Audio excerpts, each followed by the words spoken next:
Hey everyone, what's up? Welcome back to my channel. I am now 4 months on tea, probably not exactly, but in and around 4 months on tea now. Um, Everything just kind of got a bit screwed up with trying to get treatment and blood tests and my medicine and all that stuff. But we're okay now. We're back to where we were meant to be. So yeah, I'm just going to talk about the physical changes, emotional changes, mental changes, and just kind of a little bit of background as to where I am right now.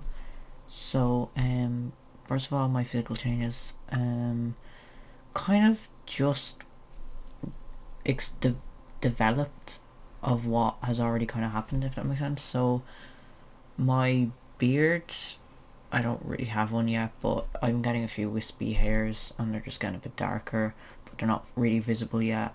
But they definitely will pass, help me pass once I get them. So that's kind of the big thing for me. The voice and other stuff I can kind of live with. My voice has got deeper.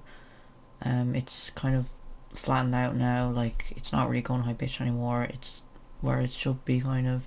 I feel in a few months time it'll be better, less high pitched. It feels definitely deep to me. Um, and I'm trying to think what else. My hairline hasn't really changed. It feels rougher than it was, but my hair is naturally kind of a little bit curly anyway, rough in texture, so that's probably not much anyway. There's not really anything else I can think of besides my hair. I've got way more hair in my legs. They literally look like a cis dude's legs, like they're so hairy. And normally I would not be flexing about how hairy I am, but I'm actually really happy. That makes me so happy. Um, and actually under here you can. I said this in my last video, but you can definitely. It's getting darker. It's more visible. When you take, I took a picture to see how it's going on. I used a flash, and you can see it definitely there. It depends on the light, but I know it's not much, but I can tell like it's starting to get there. Um, that's it really. That's everything I can really think of. That I can think off the top of my head. Mentally, I'm doing okay. I've just been so busy, so flat out with stuff. I haven't been documenting much. I've been taking pictures of myself just every few days just to see how I'm getting on. The only really thing you can see is my hairstyle is changing because I change it like every single week, I swear. Um, my haircut, I actually get a haircut. I got the sides of my head shaved. Um, and I made sure to go to like, I went to a female barber who cuts men's hair, so I knew it wouldn't be like, um, I don't know, like I felt more safer there for some reason. Like going to a female barber, I felt a bit more comfortable.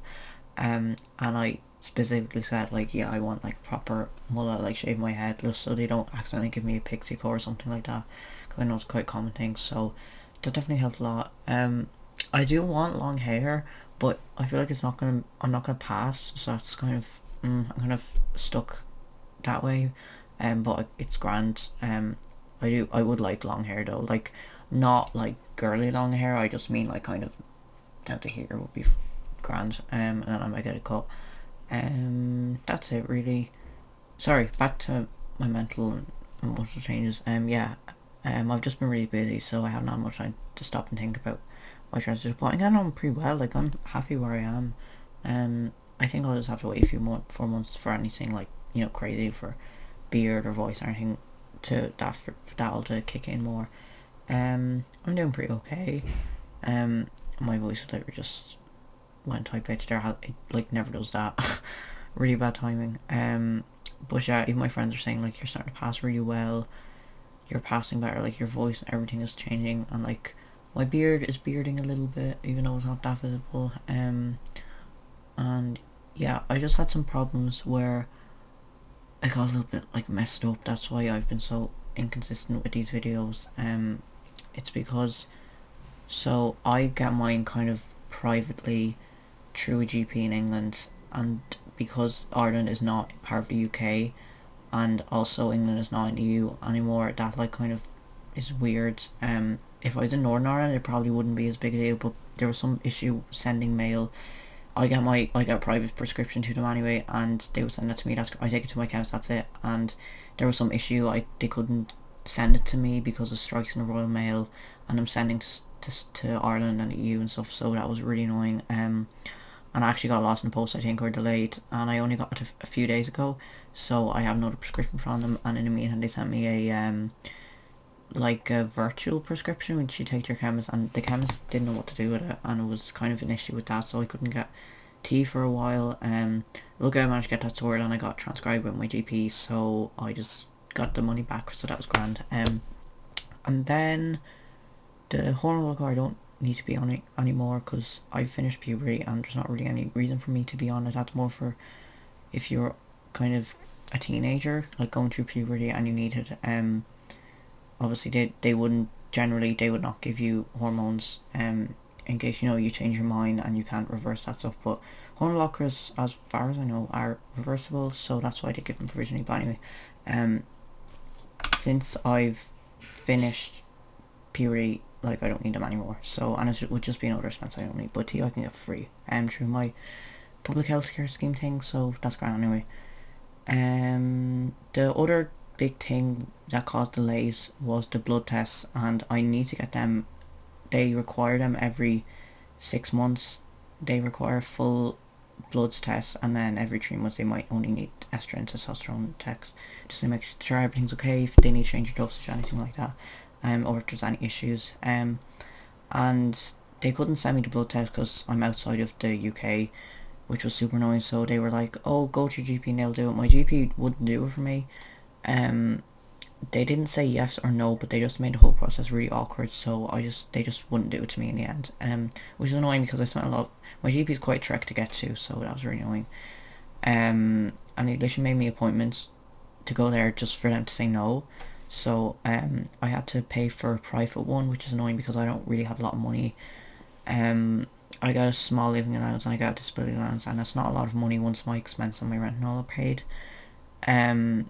So yeah, luckily I went to a good thing came out actually, where I went to to the private clinic, and they're really understanding. The doctor has literally worked with those trans people before, and they were like, once you start your prescription, which I already have, we can just do it from now on, so you don't even need to go to the private UK clinic, which is amazing for me. I'll save so much money. I will have to pay a little bit of money, but I'll save so much more over the long term. And that's great anyway, that I finally had a GP who actually understood me. Like the regular GP I go to, I feel is not very, they're more kind of old school. I feel like they don't really understand the informed consent stuff like that. They really want to go through the whole gatekeeping process, stuff like that, and the National Gender Service here is absolutely terrible. Like, that's for another video, but it is terrible. Like, literally not one trans people know has had a positive experience out of it. To really gatekeep you, the waiting list is so long, but unfortunately it's the only thing you really have to work with, unless if you've no money. So yeah, I'm trying to think, is there anything else? Yeah, so I can continue with them, and there were just some issues with me getting all the forms, but that's all sorted out. So from now on I think everything should be okay. I don't think there should be any huge issues like that. So yeah, that's everything. Thanks for watching, and anyone who's watching this, whether you're on hormones, you're not on hormones, or you don't want to go on hormones, I'm here for you. I know things have been tough the last while, especially on the news and all that stuff, but I'm here for you. I'm thinking of you. If you're struggling, just talk to someone. Talk to a friend, someone you trust, a teacher, an adult you trust, anyone who will help you, and you'll get there one day. So yeah, and if you have any questions or anything you want to say, just comment it down below, but keep the comments respectful, please. Thank you.